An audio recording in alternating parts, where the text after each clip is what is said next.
नमस्कार दोस्तों, आप सभी का मेरे YouTube चैनल में स्वागत है। बहुत समय पहले की बात है, एक बहुत गरीब इंसान था। उसके साथ उसकी पत्नी और दो छोटे छोटे बच्चे भी थे।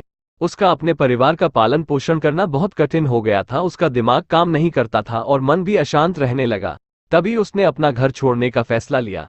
एक रात जब उसकी पत्नी और दोनों बच्चे सो रहे थे तो वो चुपचाप घर से चला गया। रात में बिना किसी मंजिल के वो आदमी चलता रहा। तभी अचानक उसने देखा कि एक नदी किनारे भगवान बुद्ध अपने शिष्यों के साथ बैठे हैं। उसी वक्त उसने निर्णय लिया कि वह अब सन्यासी हो जाएगा और भगवान बुद्ध का शिष्य बनकर यहीं रहेगा। उसके बाद वह भगवान बुद्ध के चरणों में जाकर गिर गया और उनसे विनती करने लगा कि वो उसे अपना शिष्य बनाकर अपने साथ ही रख ले। भगवान बुद्ध ने उस गरीब इंसान की बात सुनकर उसे अपना शिष्य बनाकर अपने साथ रख लिया। भगवान बुद्ध अपने शिष्यों के साथ आगे बढ़ते हैं। रास्ते में चलते चलते थक गए थे। सब रुककर एक पेड़ के नीचे विश्राम करने लगते हैं। तभी भगवान बुद्ध को गर्मी के मारे बहुत तेज प्यास लगने लगी।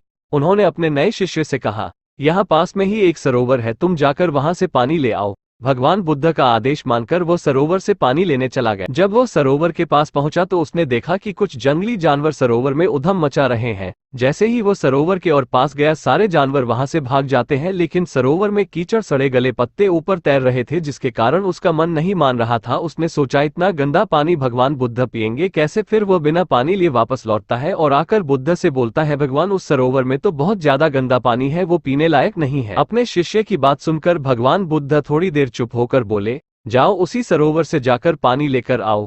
भगवान बुद्ध का आदेश मानकर वह वापस से सरोवर की तरफ चला गया, लेकिन वह मन में यही सोच रहा था कि भगवान बुद्ध इतने गंदे पानी को कैसे पिएंगे। जैसे ही वो सरोवर के पास गया, वो ये देखकर चौंक गया कि सरोवर का पानी एकदम निर्मल और स्वच्छ हो गया है और अपने स्वभाव में बह रहा है। उसने पानी लिया और भगवान बुद्ध के पास आते ही उनसे प्रश्न करता है, भगवान, थोड़ी ही देर में सरोवर का मैला पानी इतना साफ कैसे हो गया?